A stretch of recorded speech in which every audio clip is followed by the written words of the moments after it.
Hello and welcome to Beyond Technique, the podcast that empowers photographers to bring their businesses to the next level. Brought to you by Platypod, Photofocus, and Skip Cohen University. This is Shamir Young, and I'm joined by my co-host and expert of excellence, Skip Cohen. Whoa, that's a heavy one. Expert of excellence. Very high standard you hold. Yes. Very high standard. Well, at least my goal is to hold that. Let's talk just for a second about the excitement around Platyball. Yes. Sound like a plan? Yes. You and I have been involved working with the team at Platypod. I guess we started last September. And you were especially involved in a lot of the behind-the-scenes work and putting together the Kickstarter campaign. But I just want to make one comment. This is an experience that I've never been involved with before in terms of a Kickstarter campaign, but it's one thing to do a campaign.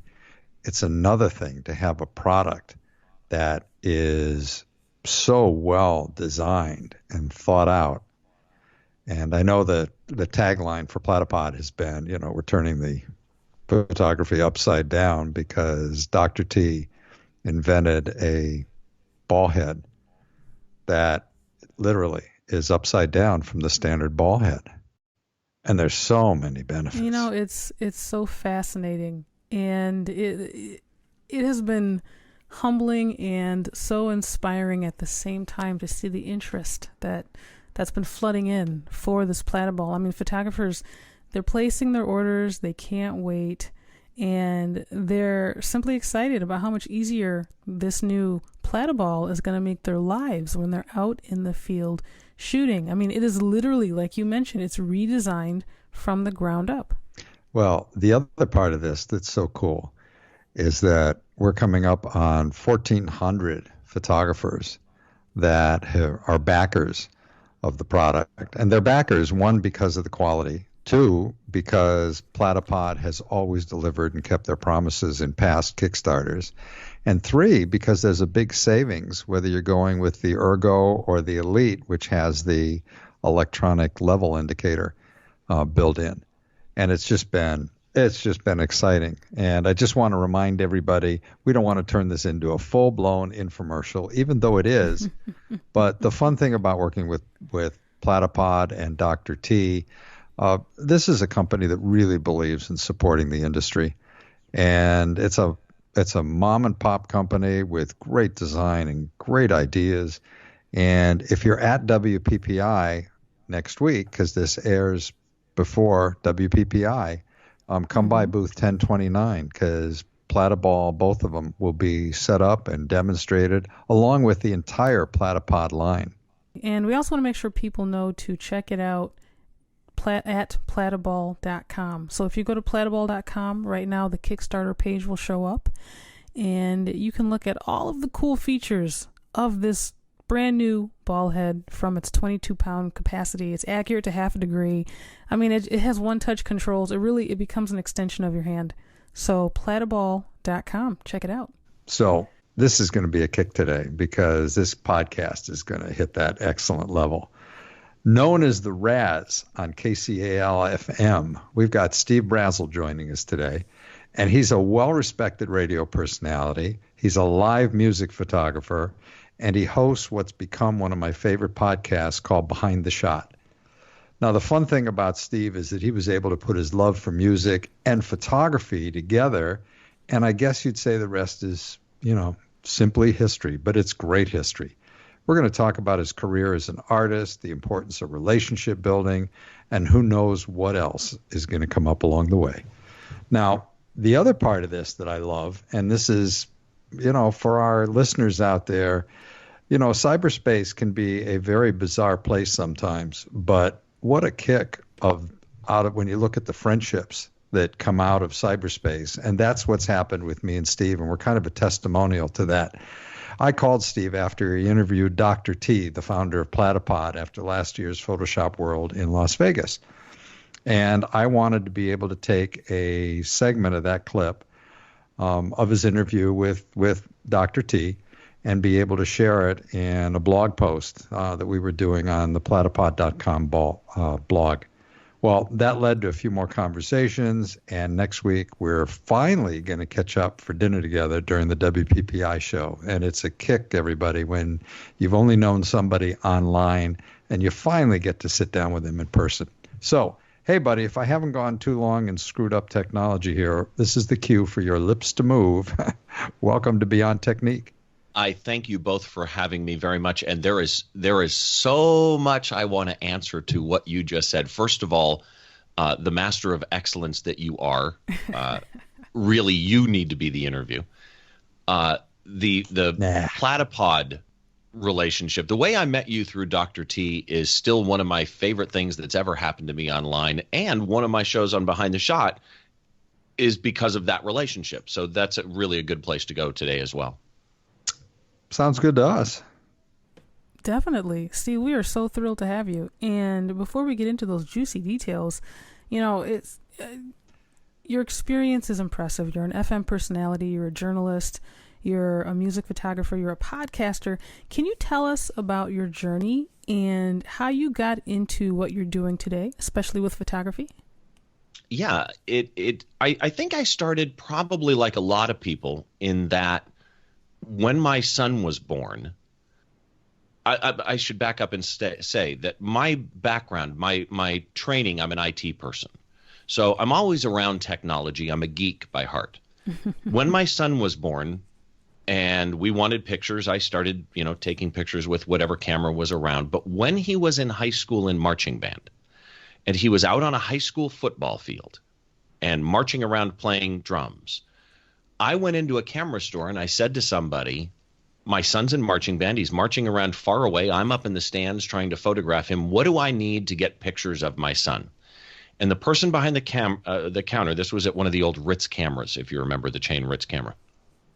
And they said to me, well, here's a Nikon and here's a Canon. You could take either one. And I picked Canon simply because it was more comfortable in my hand. It was an old Canon XTI. And he said, okay, you're going to need some different lenses. So here's a 70 to 300 f3.5 to 5.6 or a 70 to 200 f2.8. And my response, not knowing anything about photography, was, well, that one is a 300 and that one's a 200. So 300's better. And the camera's black and the lens is white. They don't match. So the 70 to 300 is better. It's the largest mistake I've ever made in photography, choosing that lens. And yet, that really is where my love of photography started.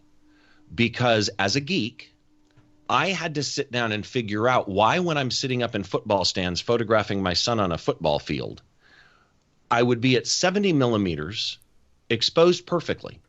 I would zoom into 300 and all my shots were wrong. And it was because it was a variable aperture lens. I had to learn very quickly what an exposure triangle was because I made the mistake of buying a lens that didn't fit my needs necessarily. And that's really where my love of photography started, was that. Wow. This is so great. I never thought that you would be the one that I would meet that at one time in his life really didn't know the difference between an f-stop and a bus stop.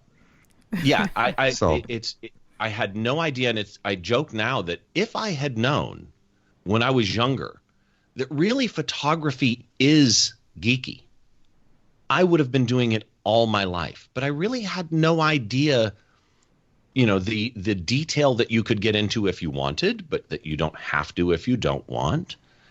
And I fell in love with it very, very quickly. And again, to me, the analysis portion of trying to figure out why is my exposure changing just because I zoomed just taught me so much. It forced me to learn photography the right way to capture the good pictures of my son marching in marching band.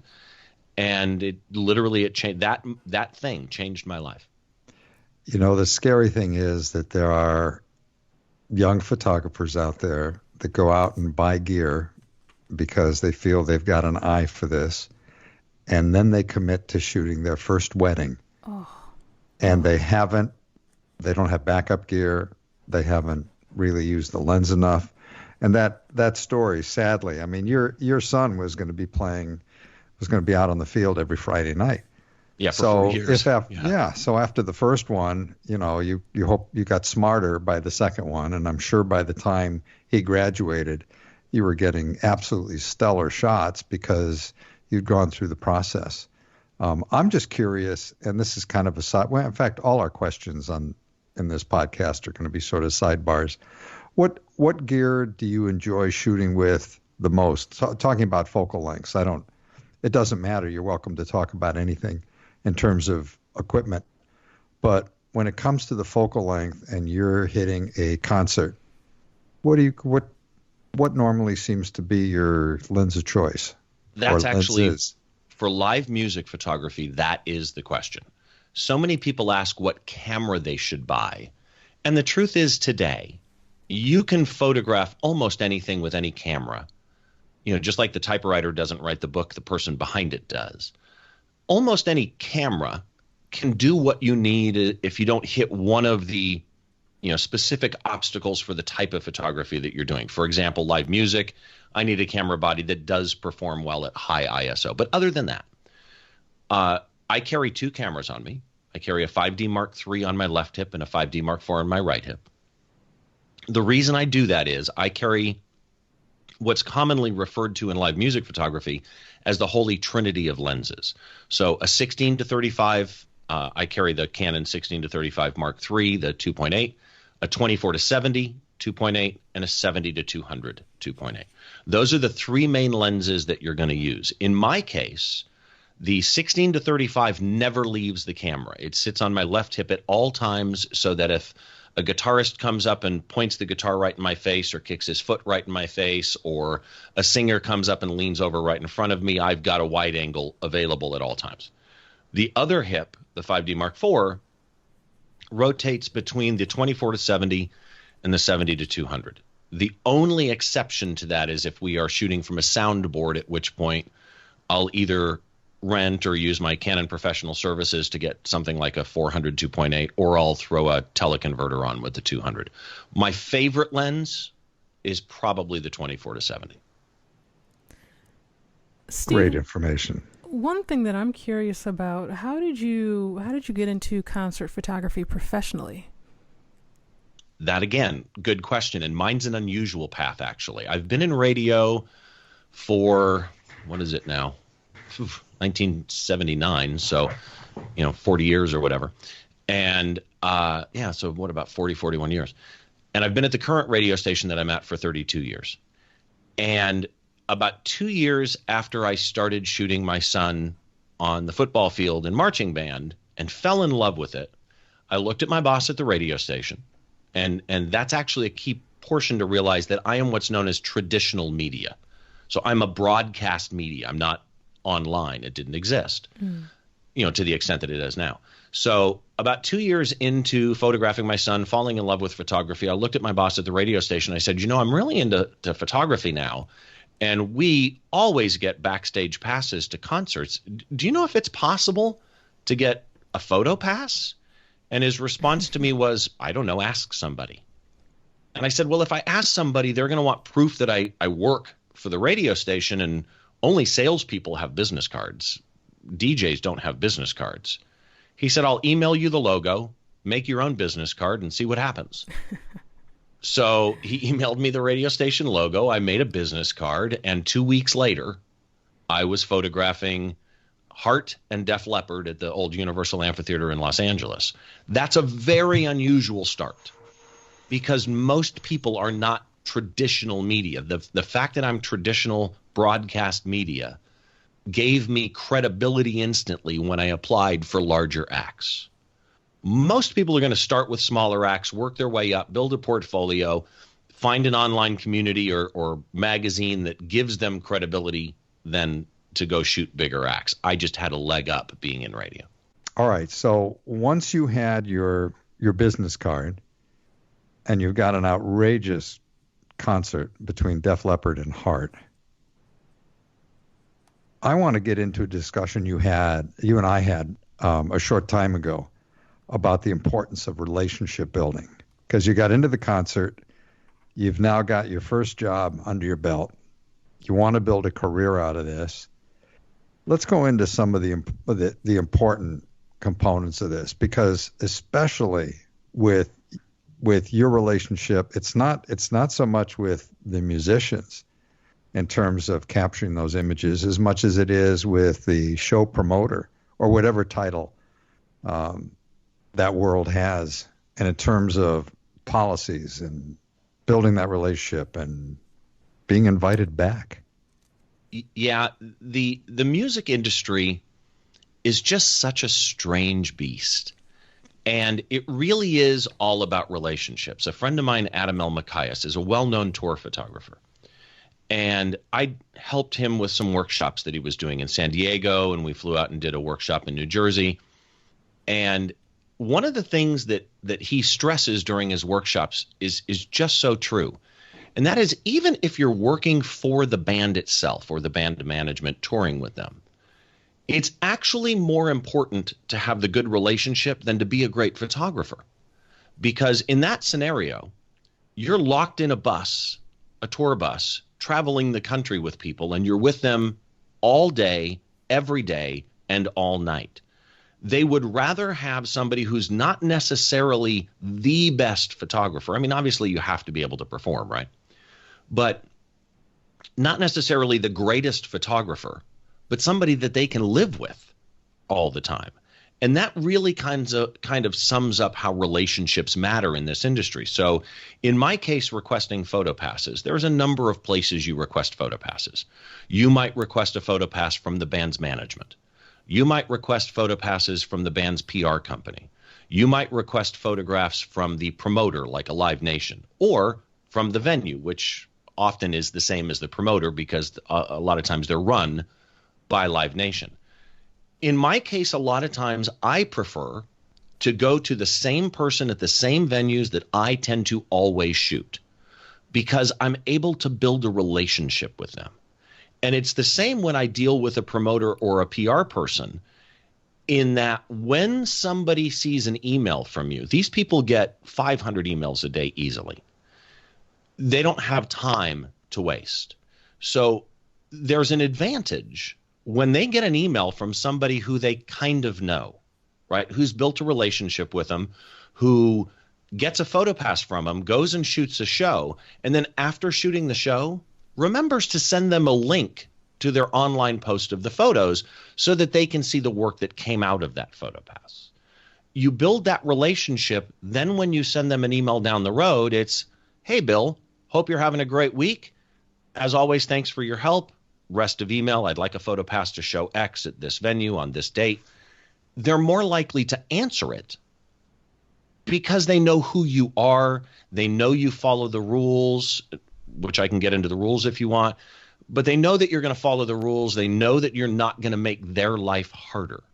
They don't have time to do your job for you or make sure you're doing your job correctly.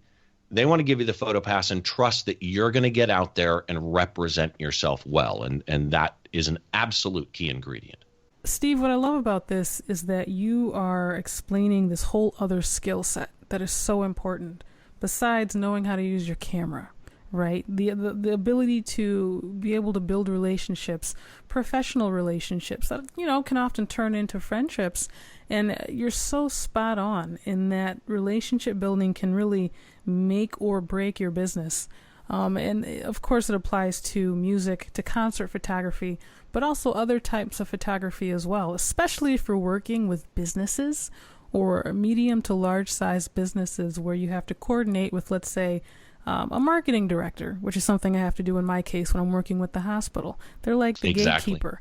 Right. And there are specific rules that we have to follow so that they come back to us. And the better job we do, the better we make them look as well, which is so important. And you mentioned some of the rules. I would be super curious to hear about the rules involved with concert photography. Well, there's a number of them, and I'm actually let me touch on two things really quick, because you mentioned a great thing, and that is photography is photography. And if you talk to a wedding photographer, and I've seen people say this at presentations, right? If you're getting into wedding photography or you're getting into photography, genre X, because you just want to shoot pictures, well, then go find something else to do. Because most of your time is going to be spent running a business, right? It's still a business. And in music photography, that relationship building, the sending of emails asking for passes, the following up. In my particular case, there's some things that I do to build those relationships a little bit more, which I think I've spoken with Skip about, in that I'm a member of the Magic Castle in Hollywood, which is a well-known private club for magicians. With a name like Steve, when I reach out to a PR person or I run into somebody in person and I say, Steve Brazill, we spoke before. Nobody remembers. No, I'm the one who gave you the Magic Castle pass. Oh, boom. People remember me. So these are the business sides of things that really, really matter. And that applies to any type of photography that you're doing. For me, it's a PR person or a management company. For you, it might be a marketing company. Those relationships matter, and they translate to even crew if you're on a job. So when I'm in a photo pit, when I go to shoot a concert, generally you are shooting from something known as a photo pit, which is, if you've ever been to a concert, think about where the stage is. Then there's a small gap where security is walking back and forth. And then there's a barricade, and the crowd is pushed up against that barricade. Well, that small gap between the stage and the audience, that's the photo pit where security is. And that's normally where we photograph from. And in a normal concert, the standard email that you will get is, it's standard rules, 3 from the pit, no flash. That means that you're allowed to shoot for 3 songs from the photo pit, and you're not allowed to use flash. So we shoot at very high ISO. We shoot at fast shutter speeds, as fast as we can based on the ISO that we're at.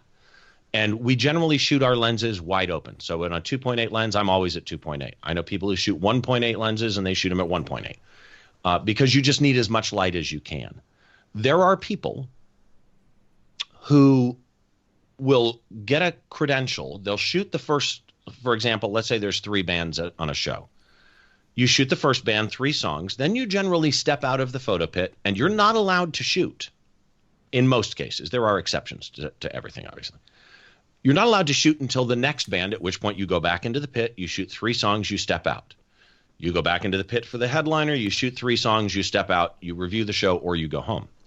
There are people who will leave the photo pit when they're escorted out by security after 3 songs. And they'll try walking around and sneaking photos with their camera up in the air. That's frowned upon. Everybody's done it, but it is frowned upon. And you can get in trouble with security. And more importantly, you can get in trouble with a promoter if on a regular basis they see you breaking those rules. So generally, you want to follow those rules. Again, exceptions always exist. There are shows where they say 3 from the pit, but the rest of the performance you can photograph from the house area anywhere you want. The main thing is follow the rules. And just to close this out and follow up on it, one of the biggest relationships to me is with the people you're working with. It's not like Shamira goes out to shoot a wedding and, let's say, hypothetically has a makeup artist that she's working with, or she's got a marketing person that she's working with, and there's this crew, right? In a photo pit, there might be 3 other photographers. There might be 60 other photographers. I mean, I've had photo pits where I almost left because it was dangerous. There were 70 photographers in a photo pit for corn once. But here's the thing. You're in a photo pit with people you are going to see again, right? Those photographers don't work with me. They're not part of my crew. They're not part of my team, anything like that. We're all individuals. We all have the right to be there. We all got credentialed by somebody above our pay grade, and you're gonna see these people again. So being nice to them, letting them sneak by you if it's a tight photo pit and you need to back up or lean back so they can get by, not stepping in front of their lens, not holding your camera up in the air so that your camera and hands are in their photos every time. There are just things you can do to build relationships with the people you're going to see on a regular basis that will pay you dividends down the road. I've had people lend me lenses when I didn't know it was a soundboard shoot, and they had a teleconverter and I didn't. I've had people help me get other jobs. It all comes back to follow rules, make relationships, and your life will be easier. That's so interesting. And that's so true across the board in virtually every photographic specialty. I mean, we did a podcast a while back with Bob and Dawn Davis, and after the event, after the wedding, they will send images to the various vendors, whether it was the florist or the caterer, of whatever they provided for that event, and they refer to it as, with our blessings, and they'll send it out, and that support. And Clay Blackmore has a story about a caterer in D.C. that said, "Could you just shoot just a few images of my guys, and because I'm not going to be able to be there at this particular wedding." Well, Clay went ahead and produced a 2 to 3 minute video for that caterer and put it to music and sent it to him. And that caterer has become one of his biggest referrals. So, I mean, he's getting a ton of business, and all it took was just being nice and building that relationship. So I didn't mean to go off on a tangent. And I'll take that one a step further. A friend of mine here in Southern California by the name of Troy Miller. I don't know if you know Troy or not, Skip. I do not. Troy's a phenomenal wedding photographer, and he works like most wedding photographers. Shamira, you're probably the same way. There are certain venues he's at a lot. Mm-hmm. Well, so what he did was he created a hosting reseller account for websites. And he creates, let's call it Venue A, Venue B. He'll create a website, Venue A Weddings, Venue B Weddings. He'll create a website for each one and put his photos on that website promoting that venue. Wow. And tell the venue, look, this is here. If you want to send people to it, there's a bunch of great photos up there. So my wife just retired, and we had a retirement party at one of these venues. Because he's done this and built that relationship with them, A, they gave us a deal on the room. B, Troy came to the retirement party because he's one of my closest friends, and he took photos of the retirement party. But, of course, as a businessman, he also took photos of all the food layouts, all the decorations, what the room looked like, and he gave all those to the venue.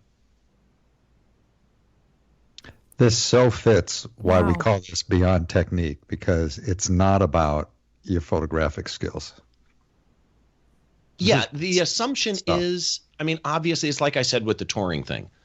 The bottom line is you've got to be able to produce product.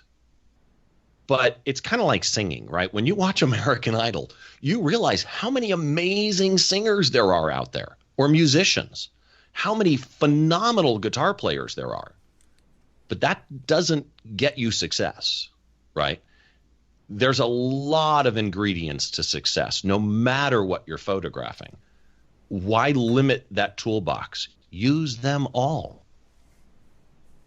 That is such a good point. I want to switch gears for a second. And since we're talking about not limiting success, let's go into behind the shot, because I love the concept. You gave me one of the nicest compliments, because my episode of Why that I've been doing for a few years now is a very, very mini version of Behind the Shot. But my goal was just to introduce people to some of the photographers who are the movers and shakers in the industry and people they should know, where with you looking at Behind the Shot and going into talking with the artist about why and what they were trying to capture, it just becomes such an interesting way to be able to share what a particular photographer is doing and why. And where did the idea come from? Because it's so different from all the other podcasts that the funny thing is, it kind of came from the same thing we were talking about before, and that is relationships. So, and by the way, if people have not checked out Skip's Why series, I was lucky enough to be on an episode, but seriously, if you haven't checked out the Why series, it's a great short snippet each time of an amazing artist and kind of how they work. And that's what excites me.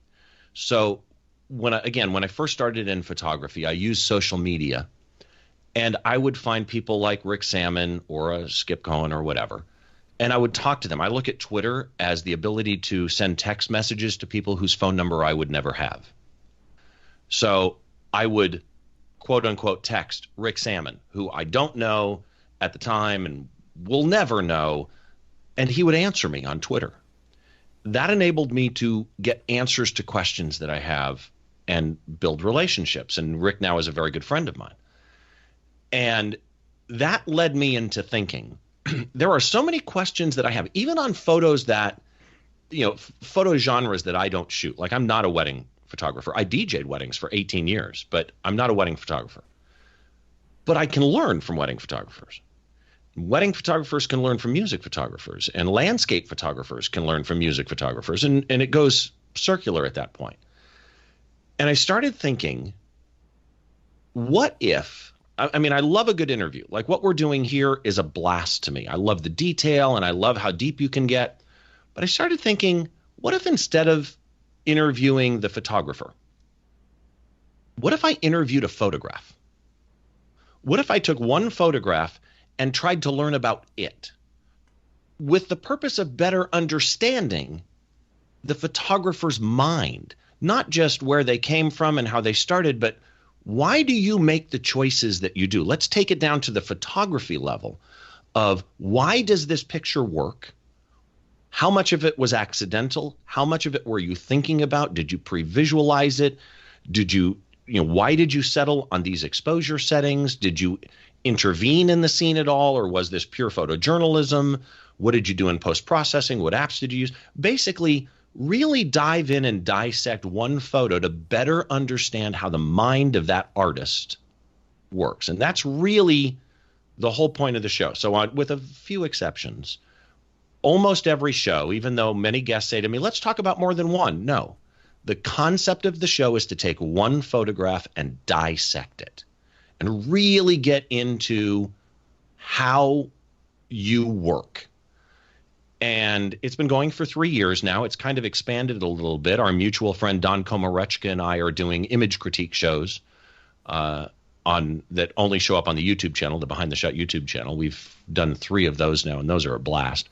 But Behind the Shot is every 2 weeks. I've had a number of just amazing photographers, from Scott Kelby to Trey Ratcliffe. And one of my favorite episodes is actually somebody that I met through Skip, Dennis Reggie, who's a brilliant wedding photographer, and we discussed one of his iconic Kennedy wedding photos. And really, it's the ability, which I think Skip will appreciate, and I think Shamira will understand as well. It's the ability for me to just ask the questions that I have, hoping that other people would have the same question. But I just want answers to them, and I created a world where I could ask the questions that I want to ask. Since you brought up Dennis, an awful lot of people over the years have thought that, Dennis is primarily, he started the whole concept, or he started talking about the whole concept of wedding photojournalism.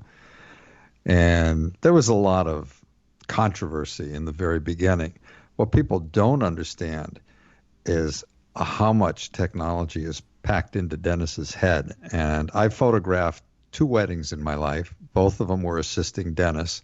I've never seen any of my images. It was in the film days. I have no idea whether or not anything came out, or he was just being polite and said they were great.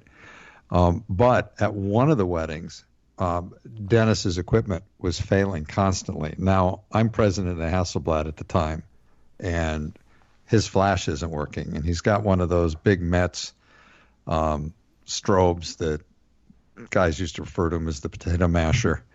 And what we actually figured out was happening was that coming inside from being out in 90-degree, 75, 80% humidity in Philly on a summer day, was creating condensation in the electronics between the camera and the adapter. And I remember just being mortified, because he's shooting Hasselblad, and we talk about Hasselblad's, never fail and they're reliable. But the amazing part of this is that Dennis later figured out the problem, but he went and he shot manual on his flash for the rest of the wedding, and I know the coverage was stunning. And people don't realize that so often being a great photographer isn't just about knowing your gear, but it's knowing where the life vest is when the ship is about to go down. Oh, it's and not letting it sink. And that's Dennis, because he knows. There's nothing that Dennis couldn't shoot, probably hasn't photographed, but he makes it a point to run his business and reach his clientele in a way that they appreciate, and it's what he loves to do. But he could be doing anything, and people don't realize the importance of really knowing your gear and handling that what-if moment. Well, and that's one of the beauties of when you really start to learn your gear to where you can, as music photographers have to do, operate your gear in pitch dark space, right?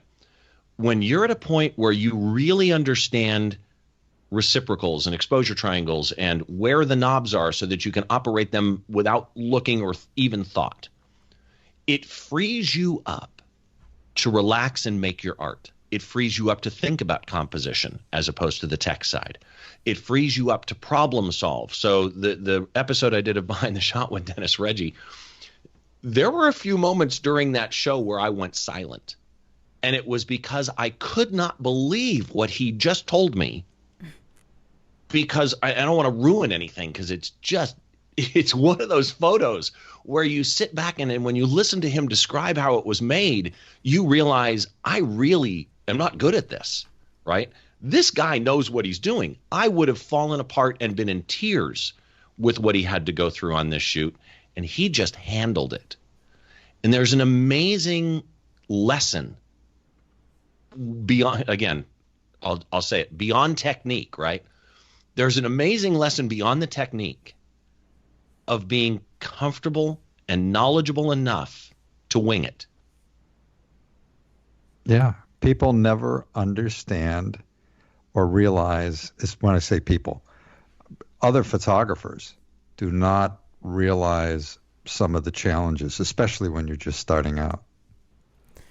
Steve, I'm going to have to go check out that episode with Dennis Reggie, because you've sold me. I am super curious to find out what happened. And, you're making so many amazing points. And one of the things you mentioned was about problem solving. And then you and Skip touched on challenges. Thank you for that segue, Skip. Challenges. You're welcome. We'd be curious to hear about some of the challenges, the common challenges that you face and you've had to overcome. And I'll open it up to either your podcast or concert photography. Feel free to take it wherever you want to go. But what are some of the challenges you've had to face over the years? The biggest challenges photography-wise, at least music photography-wise, kind of come in, 3 or 4 different spots. So number one is just applying for the PhotoPass. When you apply for a PhotoPass, you send an email to somebody who is very, very busy. They deal with, lots of bands. A PR company, for example, or a management company has lots of bands under their umbrella. They're getting PhotoPass requests for every venue that band is performing at on tour worldwide, all the same days, and they're inundated with emails. So you want to keep the email really short, but even then, a lot of times it will be no answer. You don't know if that email ended up in their spam box and they just didn't see it. You don't know if it ended up being auto-deleted by a spam filter. You don't know if they saw it, but they're just not answering. Sometimes you'll get an answer back that says, thank you, we'll reach back closer to the show if we can accommodate, period. But then 2 days before the show, you still haven't heard. The day of the show, you haven't heard. And suddenly the show's at 7, and at 1 p.m. that day, you'll get an email saying you've been approved. Wow. That can be extremely difficult to schedule anything. But it's the industry. Nobody's going to change that. Number 2 is, in today's day and age, concert photography has, partially because of social media, has really morphed a little bit. And a lot of bands, more than it used to be, have what's called photo releases, which are effectively contracts that you have to sign to shoot the show.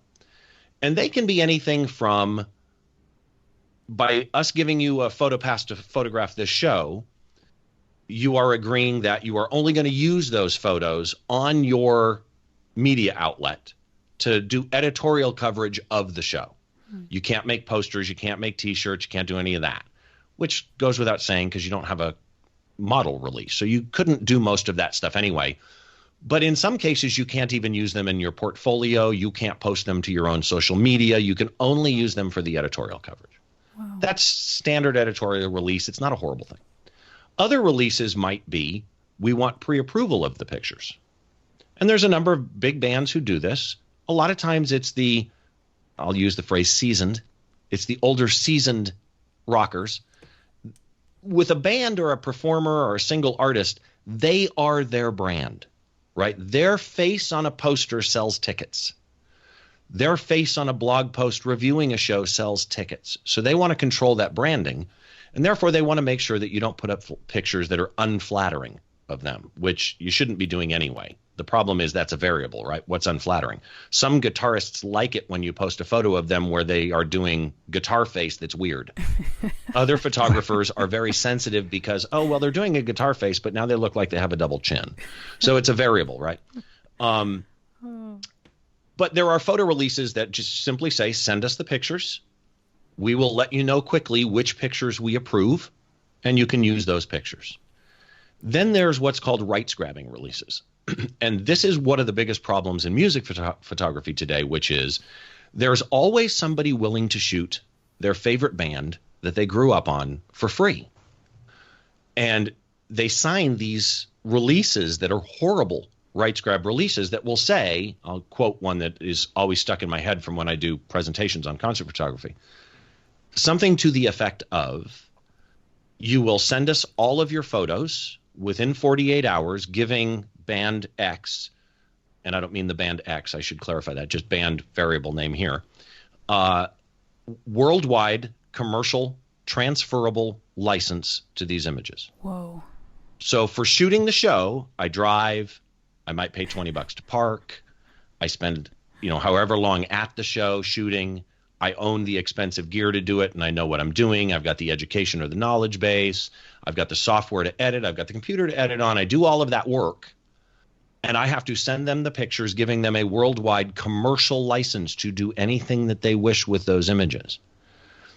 The one that always sticks in my head is actually the band Cheap Trick, and I always thought to myself, this is really weird. They can afford me. I'm not that expensive, but it's Cheap Trick.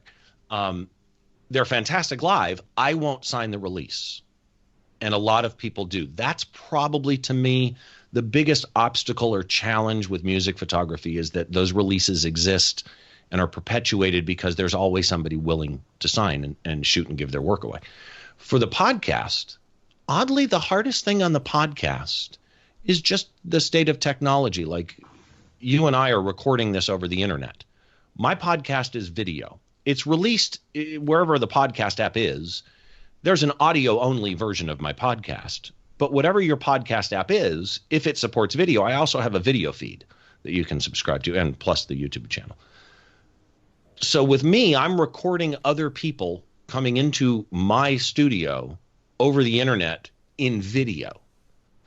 And the technology involved in getting that done is a blast. It's fun to set up. It's fun to do the lighting. I just rewired everything actually this weekend. I use my Canon 5D Mark IV and a 24-70 as a webcam. That's all fun, but then the internet decides to mess with you. And that's the biggest challenge. Oh, this is good stuff. I hate to be the party pooper here, but we're over on time, and I just thought, it's our podcast. Who cares?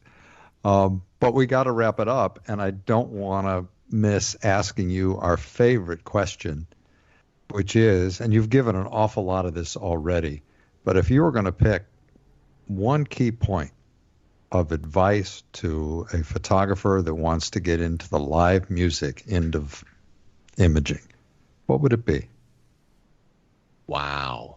Well, you can go two if you have to go two. Well, I've already mentioned some, and I'll just reiterate those, and that is you have to know your gear. You're working in the dark. You can't look down at your camera to change settings. So you have to know your gear, and you have to know your exposure triangle and your settings so that you can change your exposure very quickly as lighting changes or band changes, things like that. I already mentioned those earlier. The one tip I would give a live music photographer just starting out, and I've said this a million times, I think I said it in the Y series post that we did together. It's my biggest tip for anybody. I don't care what you're photographing. We are all trained nowadays to panic when we go above ISO whatever, ISO 800, We panic about, oh, there's going to be noise. Ignore the noise. The most iconic images of our life are noisier than you will ever shoot with any modern camera today. Muhammad Ali standing over Sonny Liston, full of noise. No one cares, right? Any of the iconic images of our lifetime, or at least my lifetime, if you look at the image, Rick Salmon has a quote, and I can't remember it exactly from his dad, but I'm going to paraphrase it here, but I want to make sure I give Rick credit because his wording on this is perfect. And that is, if the first thing people see, I think that his dad said this to him at one point, if the first thing people see in your image is the noise, there's something else wrong with your image, right? You're missing the story. You're missing something compelling if all they did was see the grain. Ignore the noise. If you're at a concert and you have a choice of being at ISO 3200 and you go, that's going to be noisy, but I noise reduction can probably get that. I'll do that, but you end up at 1/125th of a second for a metal band that's jumping in the air and swinging, and jumping in the air and swinging their hair around at 1/25th of a second at 2.8 at ISO 3200. You messed up. Go to 6400 if you need to. A sharp, noisy shot is always almost preferable to a blurry, clean shot. So ignore the noise. Get the settings that you need to capture the image and tell the story that you want to tell, rather than be disappointed that you're not tack sharp because you were afraid to go higher. Great advice. I can't think of a better way to wrap up this podcast. Steve, because of you, I've got about a page full of notes here that I've been taking during the show. This has really been excellent advice. And we do want to make sure and ask, where can we find your work and your podcast online? You can find my work at stevebrazill.com. It's like the country Brazil, but 2 L's, so Brazill, stevebrazill.com. I'm at Steve Brazill on Twitter and Instagram, or Steve Brazill Photography on Facebook. The podcast is at behindtheshot.tv. There is also a link to it from my normal website, but behindtheshot.tv is where you can find the podcast. And seriously, you guys, I can't say enough how honored I am that you even asked me to be on this show. So thank you. I've thoroughly enjoyed this. Oh, this has been fun. This has been amazing. And we'll make sure to include links to both your podcast and your website online so they can check you out. And Skip, where can folks find you?